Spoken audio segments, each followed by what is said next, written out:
Hello, and welcome to Unity Church on the Mountain, on the road from my home. Let us begin with our opening statement.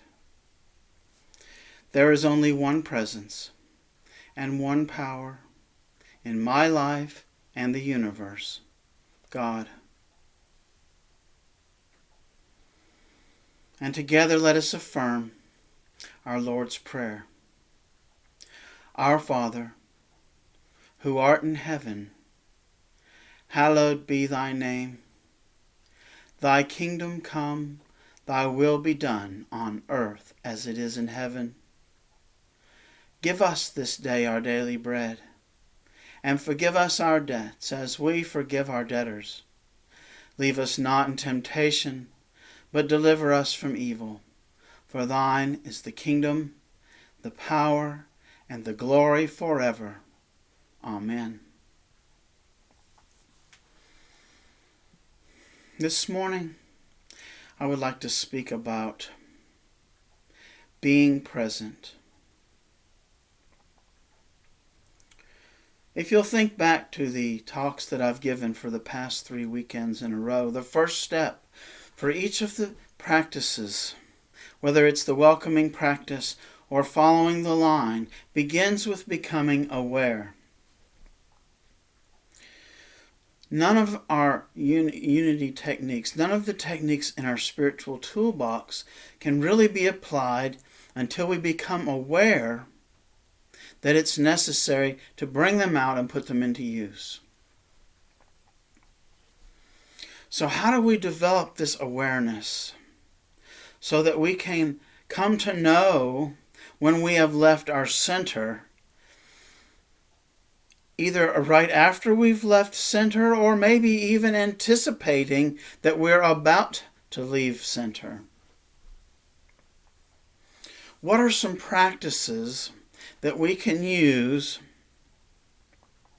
to develop this awareness? Now, the first one that I always talk about is meditation, that time we spend in prayer. I'd like to put that one off, and let's talk about that next week. But I would like to introduce some things this week that in addition to that can help us to practice our awareness, to practice being present. The first one is one I've spoken about before. It's probably my favorite one because it was the first one that I was introduced to. And that is setting alarm clocks for ourselves. And what do I mean by an alarm clock? An alarm clock is something that happens that we don't trigger, that we tell ourselves, whenever this happens, I'll check in with my inner state. So it's something, usually it's something random, but it doesn't have to be, because it could be the chiming of a clock at a certain hour. Whenever the clock strikes the hour, I'll check in. I particularly don't like that one, as well as other more random events. The first one I ever used was a dog barks. Whenever I hear a dog bark, I check in. Something else that could be used in a city situation might be hearing a siren go off. Might be hearing a car honk, the honk of a car. One that I like to use when I'm driving is seeing a red light. When I come upon the red light, that's, instead of being something that's an aggravation, getting in the way, it becomes a chance for me to check in with myself and spend a moment in prayer. So we have alarm clocks. Because we are creatures of habit, we can get used to alarm clocks, and they no longer have the same effect. So if you pick an alarm clock, you might want to change it up after a week or two, maybe even a month. It might last a month, but eventually it's not going to have the same effect, and you'll want to change it up. So the other technique that I'd like to talk about it's got a fancy title. It's called the Alexander technique. And it's got to do with being aware of our body. So, as I take a step, or as I'm sitting there at my computer, just to check in with my body, to see what is my posture. How is it that I'm taking that step? How is my body postured as I take the step? And then as I do that, I can check in with my mind as well. Generally, our mind's states follow our body states, or our body states can be a predictor of a mental state. So we have alarm clocks. We have the Alexander technique. And what's another one? I don't have a good word for it other than just saying be present to the moment. Whatever the moment is and whatever the moment brings, just being aware, mindful. That's another good word that's used. Being mindful of the situation. If I'm being present when I come upon something beautiful, say a flower in the garden, I can appreciate its beauty. On a nonverbal level, I can say it is beautiful. I can feel the light coming to me. I can maybe even smell the aroma of the flower. I can appreciate that flower with all my senses. But the moment I bring a judgment or a thought into the process, I've lost my mindfulness. I've lost my presence. So you see, as soon as I think, oh, that flower would look nice in my backyard, I've brought in a thought. I've brought in a judgment. To appreciate the beauty of the flower is nonverbal. It's more of a feeling. And as soon as I start saying, oh, that's a red one of such and such, and I give it the name, I've automatically lost that presence, and I've gone into what we would call ego consciousness. I have begun a process of judgment, a process of comparison. This process of comparison is a sure sign that I'm no longer in that state of awareness, that state of mindfulness. I'm already in here instead of being aware of the wholeness of the flower, the wholeness of the situation.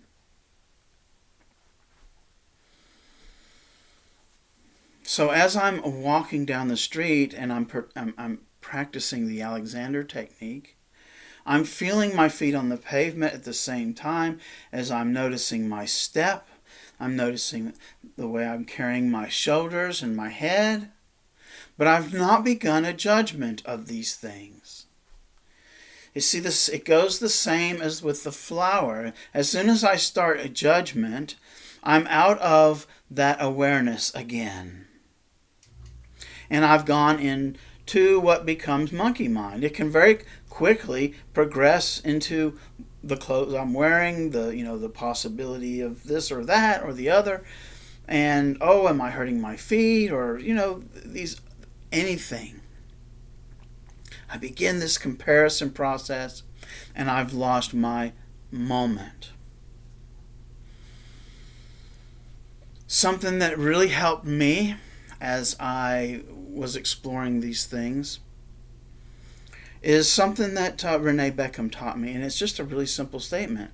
Where are my feet right now? In my shoes right now. Where are my feet in my shoes right now? Not thinking about where I'm going to be in a moment, not planning for what I'm going to buy when I get to the grocery store, but just being aware of my feet as I'm moving to the grocery store right now. See, it's not about the end result. It is about the ongoing process. See, end results only happen occasionally, but we're always moving unless we're laying down to sleep. And then our mental state probably is moving right up until the time we actually fall asleep, and then we're having dreams. So being aware. Where am I right now? Okay, seems easy. But remembering to practice it, because if we don't practice it, it works if it works. It works if we work it. So just remembering to take that practice into our daily lives. We can set an alarm clock for ourselves. We can practice being aware of our body. What are we doing? Are we talking? And if we are talking, did we intend to speak? Or are we just mindlessly allowing the air to escape and us to make vibrations about something that really doesn't matter? Are we talking out of a nervous habit? Or do we really have something to say? The same thing can be said for listening. If someone else is talking, are we really listening? Checking in, where am I right now?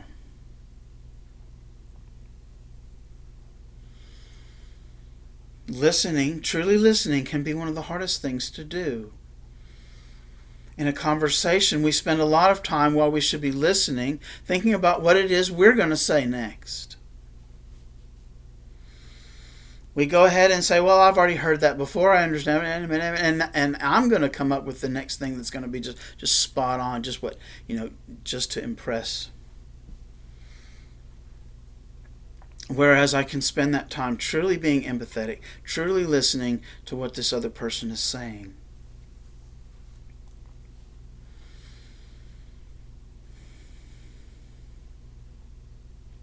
So it works if we work it. This awareness is the first step to using any of our other spiritual tools.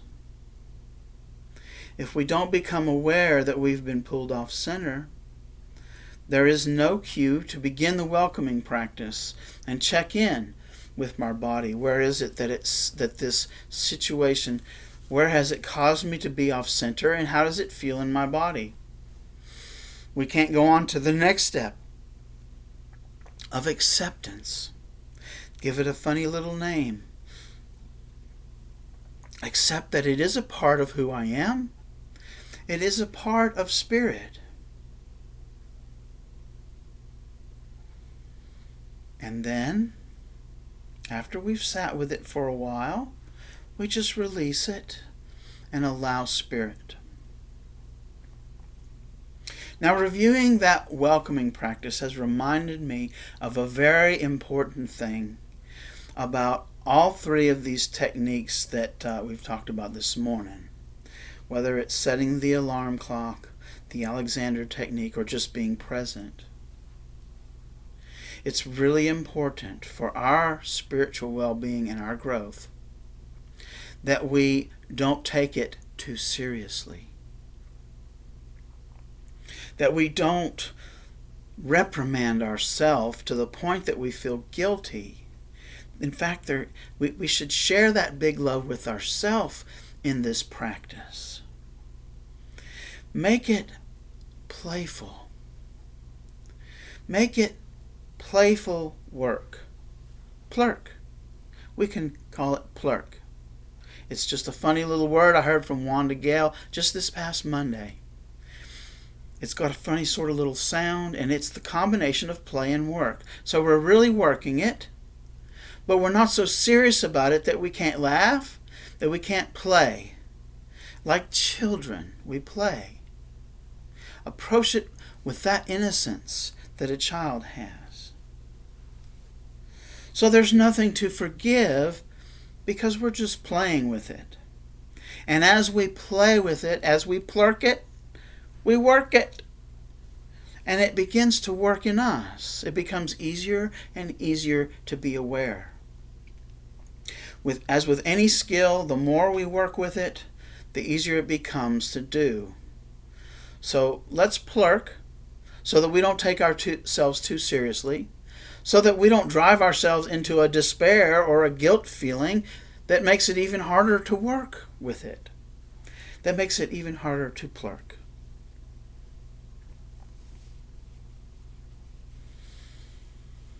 So remember, it works if you work it. It plurks if you plurk it. We can set an alarm clock with ourselves. It can be something as simple as a dog barking. We can become aware of our body while we're in motion, while we're going from here to there, while we're moving from the car to the grocery store. Instead of thinking about what's going to happen in the future, become aware of what's going on now. And as we go through this experience, we might notice that the sky is surely blue today, or look at the pretty purples and reds. And instead of commenting internally, just appreciate the beauty. That is one of the easiest ways to be in the now is the appreciation of beauty. The feeling of love, of compassion for another. These are things that bring us to a state of heart coherence, where our heart and our mind are not at odds with one another, but they are working together. It brings us into what Eric Butterworth calls the flow, in the flow of life. It puts us in a state of harmonious existence with the universe, with the one field. The one field. What is this? The one field.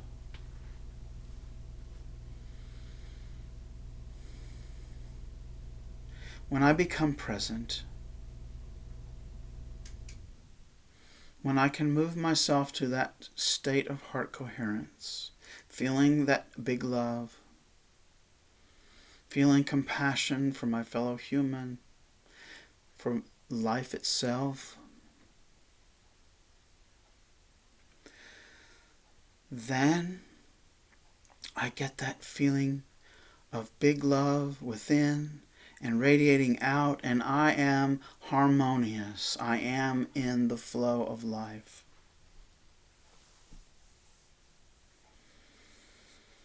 When a lot of people do it together, we have what's called global coherence.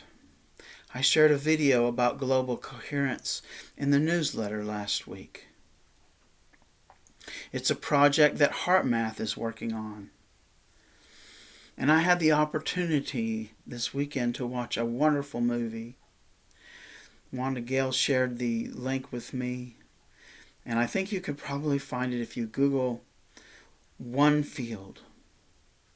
I'm going to share a link with on the newsletter for this movie One Field. Now it's not something that's free. You have to rent it. But to me, it comes in 4 parts, and it was very much worth the price of the rent.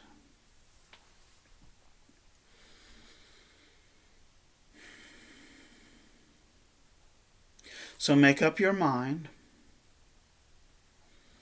that you will practice one of these here and there, that when you remember to do it, that you will do it.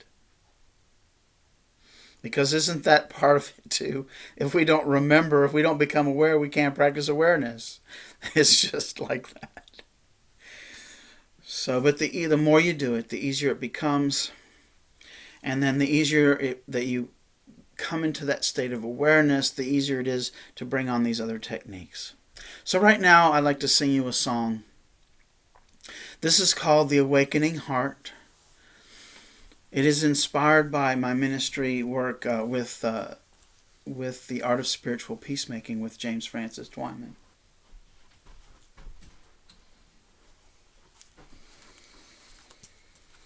We sing it. I sing it, you are the awakened heart.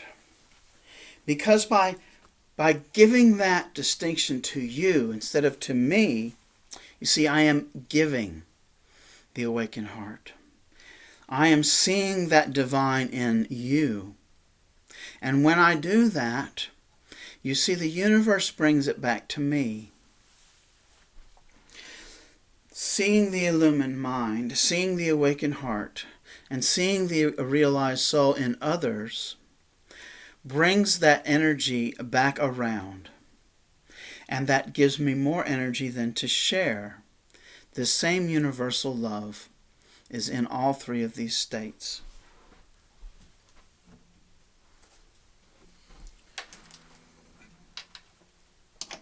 Big love is unconditional. When we are in the illumined mind, then we can think about it. When we are in the awakened heart, we feel it. And when we are in the realized soul, we know it without even having to have words. It just is. So let me find my guitar pick and we'll get started. The awakened heart.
And now please join me as we affirm our prayer for protection.